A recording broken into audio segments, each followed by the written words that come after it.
Hey guys, in this video I'm going to show you how to change your time. So daylight savings, this happens quite a bit. It's pretty simple. *6, enter your master code, which is basically your keypad code.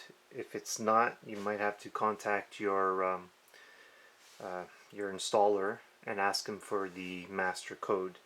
This one is defaulted, which is 1, 2, 3, 4.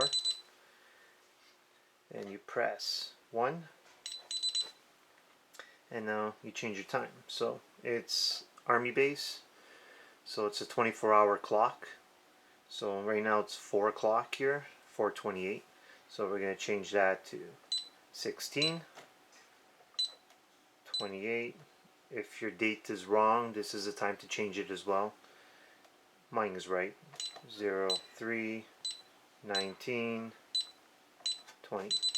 Once that happens, then you hit pound to exit out. That's it. Thanks for watching. If you like them, please hit the thumbs up, and please hit the subscribe button.